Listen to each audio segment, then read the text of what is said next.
If Christine Ford appears before the Senate tomorrow, as expected, she won't simply be speaking to members of the Judiciary Committee. She will also speak with Arizona sex crimes prosecutor Rachel Mitchell, who's been tapped to ask questions as an outside counsel.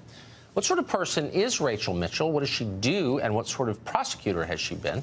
Bill Montgomery will know the answer. He's a Maricopa County attorney, and he is Rachel Mitchell's boss. He joins us tonight. Thanks very much for coming on. I appreciate it. Oh, you're very welcome, Tucker. So just to clarify something, the Washington Post, one of its columnists, sent out a tweet today saying of Republicans in Congress, describing them as, quote, clueless old white guys, pick someone from Sheriff Joe Arpaio's operation. Is she from Sheriff Joe Arpaio's operation?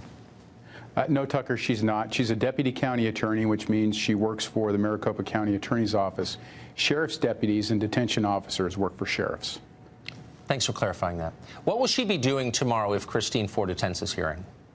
Well, if the hearing does go forward, my understanding is that she will assist the Judiciary Committee in trying to obtain information and get to the ground truth of whatever allegations have been made and cover the scope of those during the hearing. Exactly how she's going to do that, I've left her alone, as I do with my prosecutors when they're about ready to go into trial. She'll be developing that line of questioning based upon her training, background, and experience, and whatever specific guidance she might get from the committee on areas of inquiry they really want her to cover. So what's her posture? What are her assumptions going into this? When she speaks to someone who has alleged a crime, a felony against somebody else, who says she's a victim, is the assumption from the prosecutor that she's telling the truth, that she's not, or is it neutral? Well, it's neutral. What Rachel will do is go in and start by listening and listen to what the allegations are, listen to what people are saying. Now, she certainly has a victim-centered focus as a prosecutor, but that doesn't mean you can't accept as ground truth everything that's said. It's really important for prosecutors, and something she's been doing for about 25 years, to listen to all the facts, assess what can be proven, what can be corroborated, what needs corroboration, and then conduct an overall review of the information that she's got in order to make a decision. Now, ordinarily for us as prosecutors, that decision is whether or not we should charge somebody with a crime, seek an indictment, and prosecute. That's not the scenario we have here. But that basic approach to getting information and trying to assess credibility and what type of corroboration there might be, that skill set is equally applicable.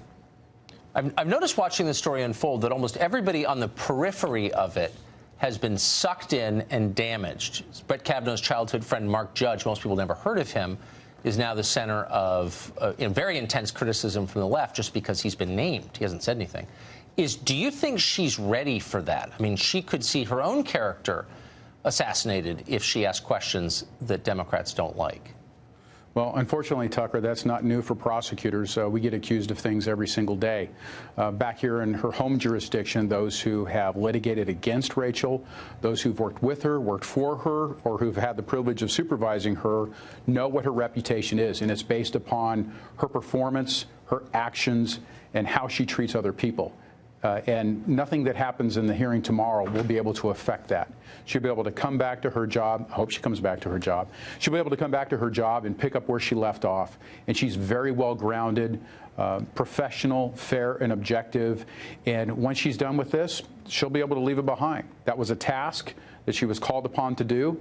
She'll perform it, and then it'll be done. And just like prosecutors have to move from one case to the next, and particularly in this area where her background is in sex crimes, you've got to be able to deal with the case, work with the victim, seek justice from the accused, and then go to your next case. Yeah, seek justice. That's the right. No one's seeking justice right now, so I'll be glad to see her as the only person doing that tomorrow. Thank you very much. You made us all feel better hearing that. Oh, you're very welcome, Tucker. Thank you. Thanks.